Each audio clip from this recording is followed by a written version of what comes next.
The mountain winds rolled softly through the cliffs surrounding Kenny's cave, while the twin suns of Eidolon Reach hung high above the forests below. Inside the cave home, the atmosphere felt calmer than it had during the Emperor's visit. No politics, no threats, just two men finally speaking honestly for the first time in their lives. Darius sat near the balcony edge holding one of the small cups Kenny had poured earlier while the distant sounds of waterfalls echoed through the mountain valleys below. For several long moments, neither spoke. Then finally, Darius exhaled quietly. "Your father knows I came here for more than a visit." Kenny leaned back against the stone wall near the open balcony. "And?" Darius looked toward the forests below, and House Rain is beginning to panic. The floating dagger beside Kenny rotated slowly through the air. Darius noticed it. "Your grandfather believes if you do not show loyalty soon." A pause. "They will eventually move toward violence." Silence settled heavily between them. Not surprise. Kenny expected this already. Darius looked toward him carefully. "I argued against it." Kenny nodded once. "I know." The uncle studied him quietly for a moment. "You are taking this far calmer than I expected." Kenny looked out toward the distant colony lights below the mountains. "They spent my entire childhood teaching me violence solves problems." A faint, almost smile crossed his face. "Now they are shocked I learned the lesson too well." Darius could not argue with that. The wind moved softly through the cave entrance again, while distant stormbacks rumbled somewhere deep within the forests. Kenny finally looked back toward him. "If they don't change." The floating dagger phased halfway through the stone beside him before reforming again. "I intend on ending the dynasty." Darius stayed silent, not because he disagreed, because part of him had expected those exact words for years. Kenny noticed immediately. "You already knew." Darius gave a tired smile. "Brother, I have known what House Rain was becoming since before you were born." The cave quieted again. Then finally Kenny pushed away from the wall. "Come on." Darius looked up. "I want to show you something." An hour later, the two moved through the streets of Calder's Bay beneath glowing evening lights. The capital city stretched peacefully along the river systems of Eidolon Reach, while settlers moved through market streets laughing, trading and celebrating beneath banners carrying the symbol of the Eclipse Reapers. Unlike the militarized worlds of House Rain, there were no armed patrols watching every corner, no propaganda screens, no fear.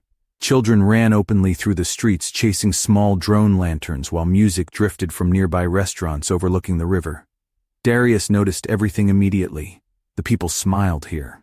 Actually smiled. Kenny walked calmly beside him through the streets unnoticed at first beneath a simple dark jacket. Then slowly people began recognizing him. A young boy pointed first. "That's him." Soon more settlers noticed. But instead of kneeling or lowering their heads like on House Rain worlds, they simply waved. Some thanked him openly. One older woman handed him fresh-baked bread from a street stall with a smile and refused payment entirely. Darius watched carefully. "They love you." Kenny looked mildly uncomfortable with the attention. "They trust me. That is rarer." The uncle glanced around the city again. "You built this quickly." Kenny shook his head slightly. "They did." He gestured toward the settlers moving through the streets. "I just gave them somewhere to start over." The city itself reflected that philosophy. Homes varied wildly because settlers designed most districts themselves. Some buildings used polished stone from the mountains. Others used ship metal from old colony transports. Gardens grew openly between streets.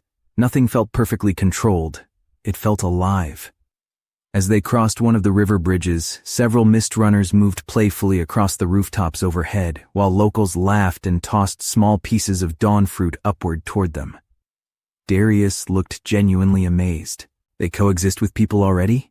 Kenny nodded once. The dawn fruit helped. The uncle smiled faintly. "You always did adapt quickly." That sentence lingered strangely between them. Because nobody else from House Rain ever said things like that to Kenny. Only Darius.